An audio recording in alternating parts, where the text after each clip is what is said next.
Hello learners, welcome to edification. This is your friend and teacher Nitish Upadhyay. आज हम पढ़ेंगे Alphonse Daudet की लिखी हुई कहानी द लास्ट लेसन। जरा ऑथर के नेम को एक बार फिर से आप मेरे साथ प्रोनाउंस करें, अल्फॉन्स डॉटे। अब हम लोग आगे बढ़ते हैं, पढ़ते हैं अपनी कहानी को। द लास्ट लेसन कहानी के बारे में जरा हम कुछ चीज़ें देख लें। ये लिखा हुआ है, जो ये जो कहानी है ना, ये फ्रैंको प्रूशियन वॉर जो 1870-1871 में हुई थी, उसके बैकड्रॉप में ये सेट है। उस वक्त जो प्रूशिया था, जो प्रूशिया का मिनिस्टर था बिस्मार्क, आप लोगों ने 10th में हिस्ट्री में पढ़ा होगा, उसने फ्रांस को हरा दिया था। प्रूशिया ने फ्रांस को हरा दिया था उसके नेतृत्व में। उसके बाद प्रूशिया, जो कि प्रूशिया अकेला एक मतलब कंट्री क्या था, वो बहुत से नेशंस का एक मतलब अलायंस कह लीजिए था। तो उसने हरा दिया था इन लोगों को। उस अलायंस में पोलैंड था, ऑस्ट्रिया का कुछ हिस्सा था, जर्मनी था, ठीक है। अब इस स्टोरी में क्या होता है ना कि जो फ्रेंच डिस्ट्रिक्ट हैं अल्सेस के और लॉरेन के, अल्सेस यही जगह है जिससे अल्सेशियन ब्रीड का नाम आता है डॉग्स की, और लॉरेन का जो डिस्ट्रिक्ट था वो सब प्रूशिया के हाथों में चला गया था। प्रूशिया ने उन पे कब्जा जमा लिया था। और उसके बाद कब्जा जमाने के बाद क्या किया था प्रूशियन गवर्नमेंट ने, स्कूलों में फ्रेंच को पढ़ाया जाना बैन किया था। कोई भी लोग जब कहीं इन्वेड करते हैं तो सबसे पहले उनके कल्चर पे ही हमला करते हैं, ताकि वो लोग जिन पे हम अटैक कर रहे हैं वो सोचने समझने के लायक ना रह पाएँ। तो सबसे पहला अटैक प्रूशिया ने फ्रांस के कल्चर पे ही किया था, और अल्सेश लॉरेन वगैरह जो डिस्ट्रिक्ट्स कब्जाए थे उनमें पढ़ाई में इंटरफेरेंस करने लगे थे ये लोग। तो ये कहानी उन्हीं लोगों की है, ये जिसने लिखी है, जिसने सॉरी जो हमारा नैरेटर है, जो हमारा प्रोटैगनिस्ट है, वो अपनी नज़र से बताता है कि कैसे जब तक हम लोग को फ्रेंच पढ़ाई जा रही थी हम लोग पढ़ने में ज़्यादा इंटरेस्टेड नहीं थे, और जब ये द लास्ट लेसन यानी हमें पता चला कि ये हमारा आखिरी लेसन है तो हमें कितना धक्का लगा, और हम चाहते थे कि एक लेसन में हम लोग सब कुछ पढ़ लें। तो चलिए, काफ़ी बातें हो गई इस कहानी के बारे में, अब शुरू करते हैं इस कहानी को पढ़ना। कहता है नरेटर हमारा, I started for school very let that morning and was in great dread भी पढ़ते हैं इसको, ड्रीड भी पढ़ते हैं, of a scolding, especially because M. Hamel had said that he would question us on participles and I did not know the first word about them. कहता है कि मैंने स्कूल की तैयारी काफ़ी देर से शुरू की, मैं देर से निकला। स्टार्टेड फॉर का मतलब निकलना भी होता है कहीं के लिए। काफ़ी देर से निकला उस सुबह, और मुझे बहुत डर था स्कॉल्डिंग का, डांटे जाने का। ठीक है, मुझे बहुत ज़्यादा डर था कि मैं डांटा जाऊंगा, खतरा था। ख़ास तौर पे इसलिए क्योंकि जो एम हैमल थे उन्होंने कहा था कि वो हमसे पार्टिसिपल्स पे सवाल पूछेंगे, और मुझे पार्टिसिपल्स के बारे में कुछ भी नहीं आता था। I did not know the first word about them. यहाँ पे इसका मतलब ये नहीं कि उनका पहला अक्षर नहीं पता था, ये एक तरीके का प्रोवर्बियल एक्सप्रेशन होता है, मुझे उनके बारे में कुछ भी नहीं पता था। अच्छा, ये चीज़ें आप लोग देख लें, ये लिखा हुआ है ना एम हैमल।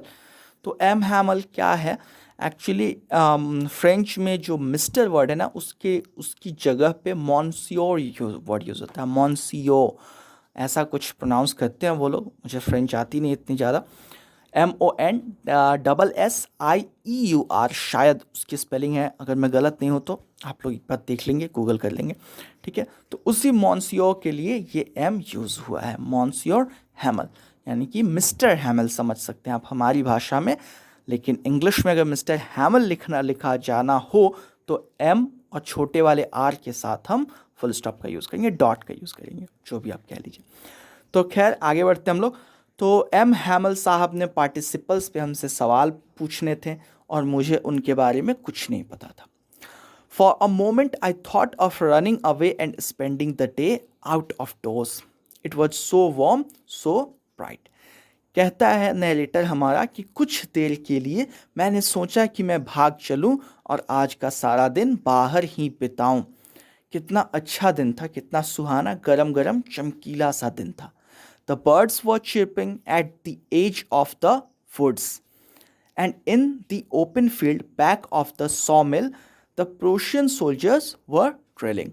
आपको पता ही है कि प्रूशिया ने कब्जा जमा लिया हुआ है इस डिस्ट्रिक्ट पे। तो सोचता है ये कि मैं बाहर चलूँ, बाहर ही आज का दिन बिताऊँ, स्कूल बंक कर दूँ।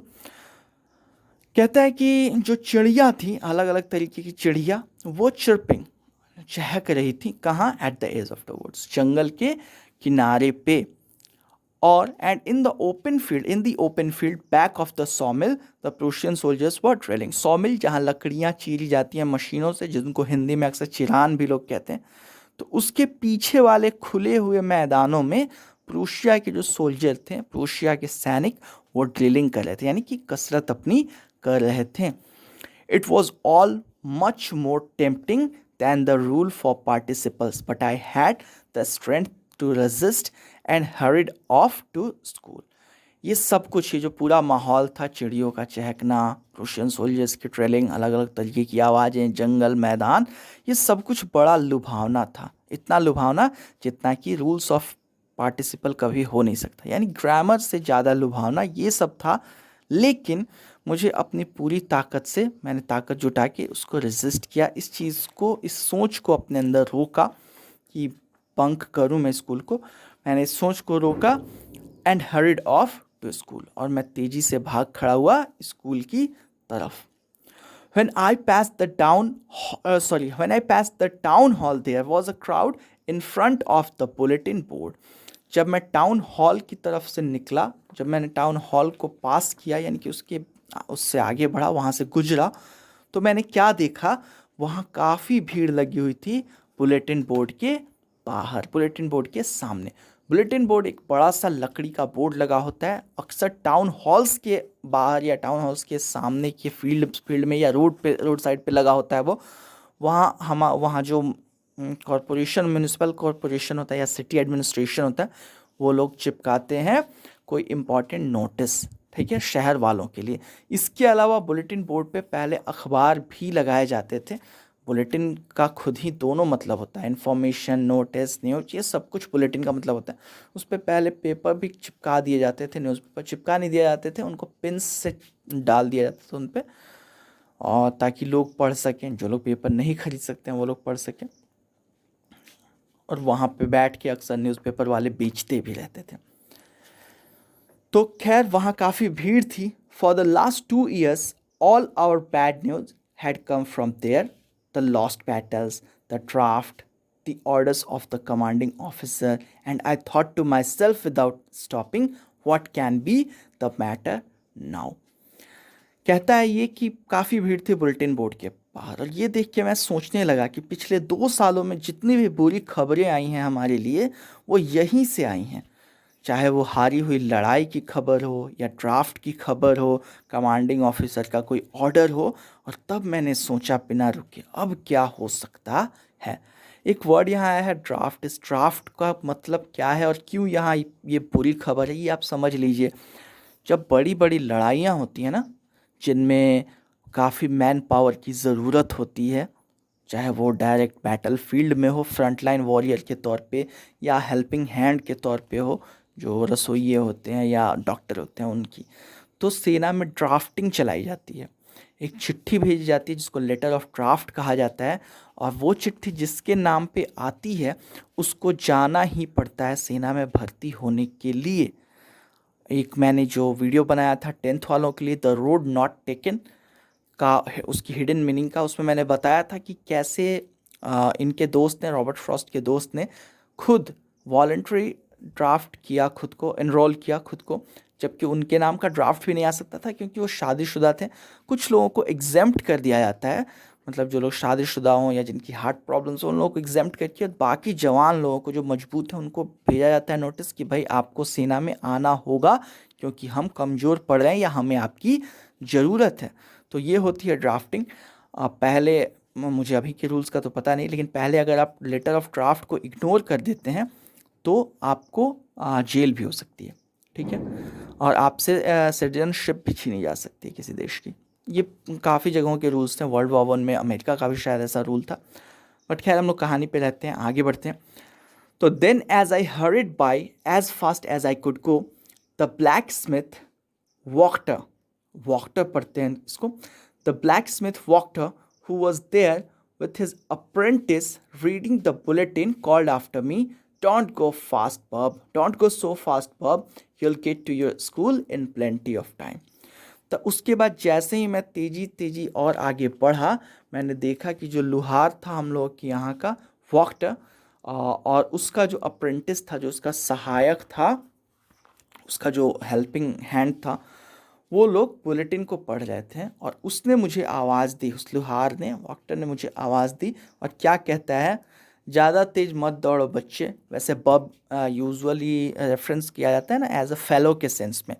वुल्वरीन, अगर आपने कॉमिक्स पढ़ी हो तो आपको पता होगा कि वुल्वरीन का ये फेमस, मतलब एक तरीके से वर्ड, फेमस नहीं, उसका फेवरेट वर्ड है, हर किसी को वो बब ही कहता है, व्हाट्सअप बब या ऐसा कुछ, मतलब दोस्त समझ लीजिए, बाबू समझ लीजिए, इनफॉर्मली यूज़ होता है ये वर्ड। तो ज़्यादा तेज मत जाओ बच्चे, you'll get to your school in plenty of time, बहुत वक्त है, पहुँच ही जाओगे तुम। I thought he was making fun of me and reached M. Hamill's little garden all out of breath. मुझे लगा कि वो मेरा मजाक उड़ा रहा है और मैं इसलिए तेज़ी से चलता ही रहा, और इसीलिए जब मैं एम हैमल साहब के छोटे से बगीचे में पहुंचा, मेरी सांस पूरी उखड़ी हुई थी। Usually when school began there was a great bustle. अब ये कहता है कि आमतौर पे जब स्कूल की शुरुआत होती थी तो देयर वॉज अ ग्रेट पसल, वहाँ काफ़ी शोरगुल हुआ करता था। अच्छा, ये एम हैमल साहब के बगीचे में इसने लिखा है, ये पहुँचा, उनका क्वार्टर रहा होगा वहीं पे स्कूल में ही, उनको जगह मिली होगी रहने की। तो जब ये यहाँ पहुँचा तो शोर शराबा बिल्कुल नहीं था, और वही चीज़ ये सोच रहा था कि आमतौर पे जब स्कूल शुरू होता था तो काफ़ी शोरगुल हुआ करती थी वहाँ पे, which could be heard out in the street, the opening and closing of desks, lessons repeated in unison very loud, with our hands over our ears to understand better, and the teacher's great ruler rapping on the table. कहता है कि आमतौर पे जब school शुरू होता था तो बहुत शोरगुल होता था, जो आप सुन सकते थे बाहर गली में भी। किन किन चीज़ों का शोर होता था? वो ड्रॉर का, डेस्क का खोला बंद किया जाना, डेस्क में बच्चों के सामान रखने की जो नीचे जगह होती है उसको खोलना बंद करना। लेसन्स रिपीटेड इन यूनिजन, एक साथ हम सबका अपने पाठ को दोहराना, जोर जोर से कान पे हाथ रख के जोर जोर से चिल्ला चिल्ला के उस पाठ को पढ़ना। आपने देखा होगा स्कूल में छोटे बच्चे पढ़ते हैं, आप लोगों ने पढ़ा ही होगा 4th और 5th तक या 3 तक या उससे छोटी क्लासेस में।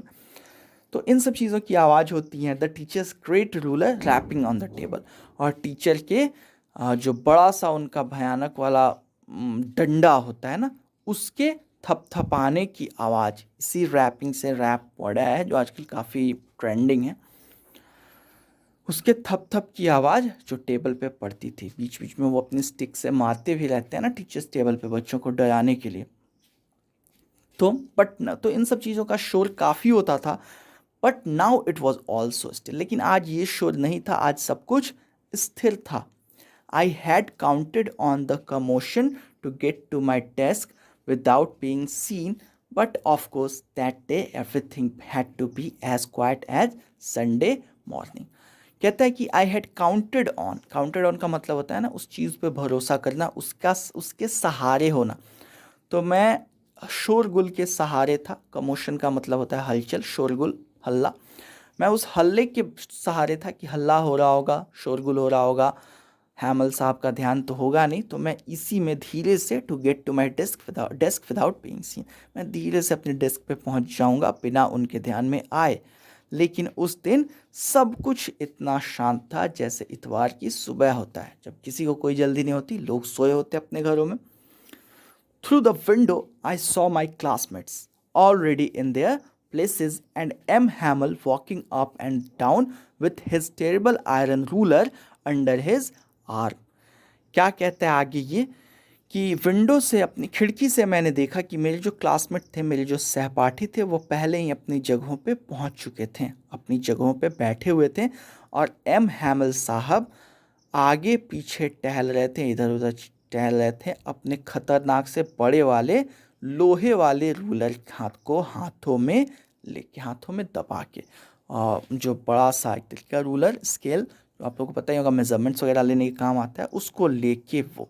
अच्छा, पहले भी उसी की रैपिंग थी, टीचर्स ग्रेट रूलर रैपिंग। मुझे रूल मैंने पढ़ा था, इसलिए मैंने सोचा शायद स्टिक की बात हो रही।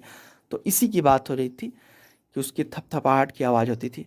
तो कहता है कि मैंने देखा और एम हैमल साहब दौड़ लेके आगे पीछे घूम रहे थे उस बड़े खतरनाक वाले आयरन रूलर को अपनी बाहों में लेके। I had to open the door and go in before everybody.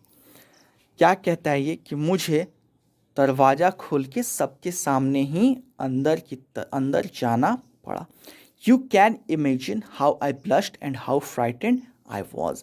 कहता है आप अंदाज़ा लगा सकते हैं, आप कल्पना कर सकते हैं कि कैसे मेरा चेहरा लाल हुआ होगा। ब्लश का मतलब शर्म से चेहरे का लाल हो जाना।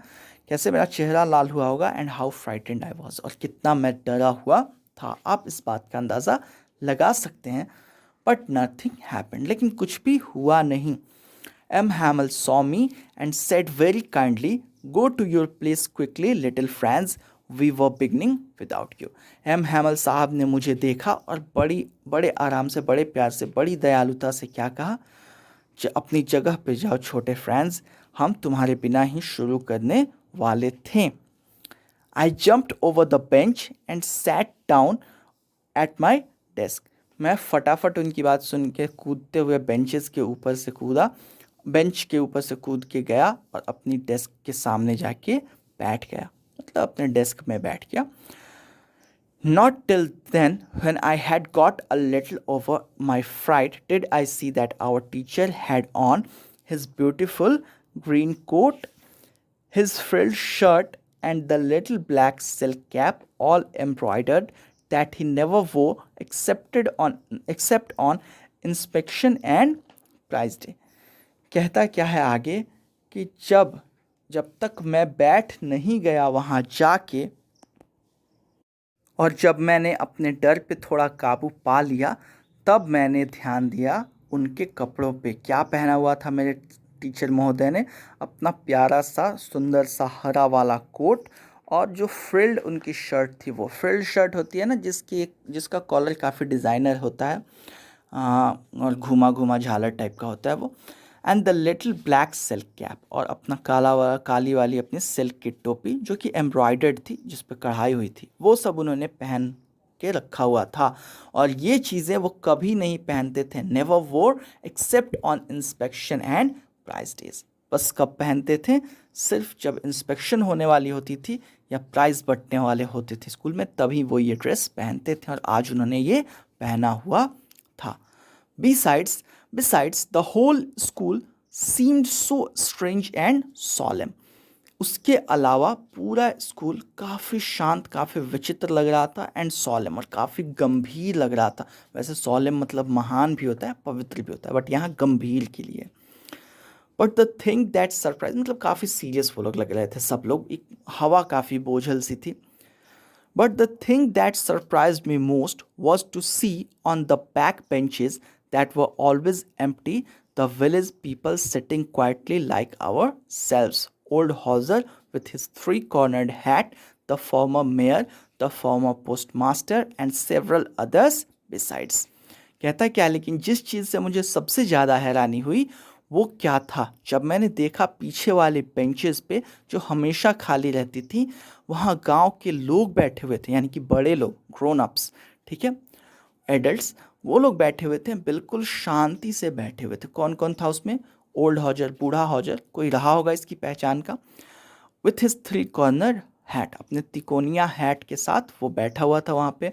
हमारे शहर के पिछले मेयर बैठे हुए थे, पहले वाले पोस्टमास्टर साहब बैठे हुए थे, और भी कई लोग उनके आसपास बैठे हुए थे। एवरीबॉडी लुक्ड सैड, सारे लोग बिल्कुल क्या दिख रहे थे? उदास दिख रहे थे। And Hauser had brought an old primer thumbed at the edges, and he held it open on his knees with his great spectacles lying across the pages. और हॉजर अपने साथ एक पुरानी प्राइमर बुक लेके आया था जो कोनों से पे थम्ड थी। थम्ड मतलब वो जो मुड़ जाती है ना पढ़ते पढ़ते बुक्स कोनों से, तो उन पेजेस को थम्ड कहा जाता है। तो वो मुड़ी हुई थी और उसने इसको खोल के अपने घुटनों पे रखा हुआ था और अपने बड़े बड़े चश्मे इसके पेजेस पे रखे हुए थे। ये जो वर्ड है प्राइमर, ये छोटी किताबों के लिए इस्तेमाल होता है। हमारी तरफ एक किताब बिकती है, मनोहर पोथी शायद उसको कहते हैं। उसमें ABCD और क ख ग वगैरह और काउंटिंग रहती है 1 to 10 या 1 to 100 ऐसा। इन बुक्स को ही प्राइमर कहा जाता है, जो बिल्कुल बेसिक होती हैं। और लैंग्वेज की स्पेसिफिक प्राइमर्स भी आती हैं, सिर्फ इंग्लिश की, सिर्फ हिंदी की, अलग सब्जेक्ट्स की भी आ सकती हैं। तो खैर उसने ये बुक खोल के अपने घुटनों पे रखी हुई थी। While I was wondering about it all, M. Hamel mounted his chair and, in the same grave and gentle tone which he had used to me, said, "My children, this is the last lesson I shall give you." तो जब मैं यही सब चीज़ें सोच रहा था कि भाई आखिर ये बात क्या है, ये चीज़ें हैं, इतना माहौल गंभीर है, लोग आके बैठे हुए हैं गांव वाले पढ़ने के लिए, जब ये चीज़ें मैं सोच रहा था, उसी दौरान M. हैमल साहब अपनी कुर्सी पे जाके बैठ गए। माउंट का मतलब एक्चुअली घोड़े पे चढ़ना, या क्या कहते हैं उसको, बाइक्स पे चढ़ना। लाइनक्स वगैरह में जब हम माउंटिंग करते हैं, लाइनक्स एक ऑपरेटिंग सिस्टम है PC का, तो डिस्क वगैरह घुसाने पे हम लोग यही कहते हैं कि हमने डिस्क को माउंट किया है, ठीक है, नई डिस्क यूज़ करने के लिए। तो ये अपने यहाँ चेयर के साथ यूज़ है।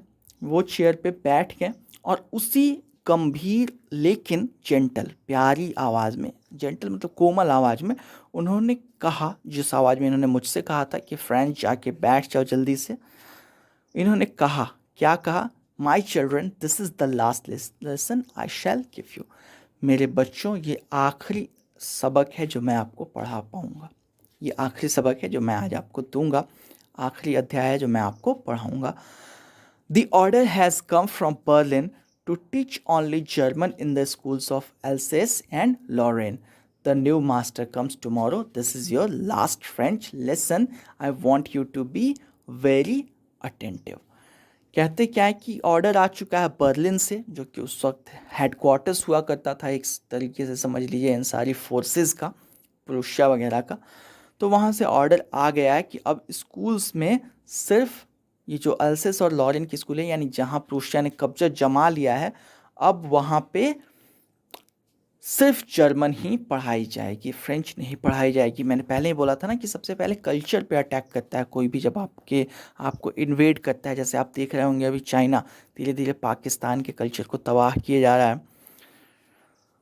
The new master comes tomorrow, कहता है आगे कि कल नए शिक्षक आपके आएंगे। This is your last French lesson, ये आपका आखिरी फ्रेंच का लेसन है। कल से आप लोग को जर्मन पढ़ाई जाएगी और मैं चाहता हूँ कि चूँकि आपका आखिरी लेसन है, I want you to be very attentive. मैं चाहता हूँ कि आप पूरा ध्यान दें। अटेंटिव का मतलब होता है ना, ध्यान मग्न होना, एक तरीके से काफ़ी ध्यान से जब आप किसी चीज़ को सुनते हैं, करते हैं, तो कहा जाता है कि आप काफ़ी अटेंटिव हैं, सतर्क हैं, ध्यान दे रहे हैं, ठीक है। तो जैसे ही इन्होंने कहा कि आपका आखिरी लेसन है फ्रेंच का, मैं चाहता हूँ आप काफ़ी ध्यान से पढ़ें। What a thunderclap these words were to me, कहता है कितने भयानक थे ये शब्द मेरे लिए, जैसे कोई बिजली टूट के मुझ पे गिरी हो, जैसे बिजली गरजी हो। थंडर क्लैप बिजली की आवाज़ को कहते हैं, उसकी कड़क को कहते हैं। ओह the wretches, that was what they had put up at the town hall. अब ये कहता है वो अभागे, कमीने, एक तरीके से रेचेज मतलब रेचेड वंस को ही रेचेज कहा जाता है। मतलब वो लोग जो मनहूस हों, अभागे हों, उनको कमीने, एक तरीके से स्लैंग है ये। The wretches, that was what they had put up at the town hall. तो ये चीज़ थी टाउन हॉल के सामने जो पढ़ रहे थे हमारे शहर के लोग। My last French lesson, oh मेरा आखिरी French lesson. Why I hardly knew how to write, I should never learn any more. Why actually क्यों भी होता, क्यों तो होता ही है, क्यों के लिए, लेकिन ये एक तरीके का एक्सक्लामेटिव भी है। ओह अभी तो मुझे कुछ पता आता भी नहीं है ढंग से, अभी तो मुझे लिखना भी नहीं आता, अब मैं इससे ज़्यादा कभी सीख नहीं पाऊँगा। I must stop there then, तो अब मैं यहीं रुक जाऊँ, फिर क्या फ़ायदा आगे पढ़ के, अब जब मुझे यहीं रुक जाना है। नहीं, ये कहना चाहता है कि मुझे यहीं पे अब रुक जाना होगा, इसके आगे मैं कभी नहीं बढ़ पाऊँगा। Oh, how sorry I was for not learning my lessons, for seeking birds' eggs, or going sliding on the Saar. My books that had seemed such a nuisance a while ago, so heavy to carry, my grammar and my history of the saints, for old friends now that I couldn't give up. अब जब इसको पता चलता है कभी पढ़ नहीं पाएगा, तब इसे अफसोस होना शुरू होता है, वो जो वक्त इसने बर्बाद किया था उसका। क्या कहता है ये कि ओह कितना दुखी था मैं, कितना अफसोस हो रहा था मुझे कि मैंने अपने लेसन्स को ढंग से पढ़ा नहीं था। मैं उनके बजाय चला जाता था चिड़िया के अंडे ढूंढने या सार पे फिसलने। सार बेसिकली नदी के लिए वर्ड है ये, तो सार वहाँ की नदी है एक्चुअली, जो जम जाती होगी सर्दियों में। तो ठंड भी तो काफ़ी पड़ती है ना, हमेशा ही ठंड पड़ी रहती, तो उस पर फिसलने चला जाता था। इन सब चीज़ों का भी से अफसोस हो रहा है। कहता है कि my books that had seemed such a nuisance a while ago, so heavy to carry, my grammar and my history of the saints for old friends now that I couldn't give up. कहता है कि ये जो मेरी किताबें जो काफ़ी झंझट लगती थी, न्यूसेंस झंझट मतलब पंगा, काफ़ी झंझट वाली चीज़ें लगती थी, काफ़ी भारी लगती थी उठाने में, ये मेरी ग्रामर की बुक और ये सेंट्स की हिस्ट्री, ये अब वो पुराने दोस्त थे जिन्हें मैं छोड़ नहीं पा रहा था। अब ये पुराने दोस्तों की तरह लग रहे थे जिनसे मैं जुदा नहीं हो पा रहा था। And M Hamel too, the idea that he was going away, that I should never see him again, made me forget all about his ruler and how cranky he was. और एम हैमल साहब से भी मैं अब अलग नहीं हो पा रहा था, मैं उनको भी छोड़ नहीं पा रहा था। ये बात जो थी, ये बात जो मेरे दिमाग में अब घुस रही थी कि वो अब जा रहे हैं, ये फैक्ट कि वो अब जा रहे हैं यहाँ से और कभी मैं उन्हें देख नहीं पाऊँगा, इन चीज़ों ने सब कुछ भुला दिया। उनका खतरनाक वाला वो स्केल रूलर, आयरन रूलर, और इस बात को भी भुला दिया कि वो कितने खूसट, कितने चिड़चिड़े थे, कितने खड़ूस थे। Poor man, oh बेचारे. It was in honor of this last lesson that he had put on his fine Sunday clothes, and now I understood why the old man of the village was sitting there in the back of the room. ओह बेचारे आदमी, आज ये अपने आखिरी lesson के ही सम्मान में ज़रूर ये संडे क्लॉथ्स अपने पहन के आए हुए हैं। अब मुझे समझ में आ रहा था कि क्यों गांव के सारे बूढ़े लोग आके यहाँ बैठे हुए हैं कमरे में पीछे की तरफ। संडे क्लॉथ्स बेसिकली वो जो चर्च पहन के जाने वाले कपड़े होते हैं ना, जो सबसे एक तरीके से बेस्ट क्लॉथ्स होते हैं, लोग बचा के रखते अपने सबसे अच्छे कपड़ों को कि चर्च के लिए इस्तेमाल करेंगे, उन्हीं को हम लोग संडे, उन्हीं को हम लोग तो नहीं, क्रिश्चियंस संडे क्लॉथ्स कहते हैं। तो वो पहन के आए थे और इसी वजह से गांव वाले पीछे बैठे हुए थे। It was because they were sorry too that they had not gone to school more.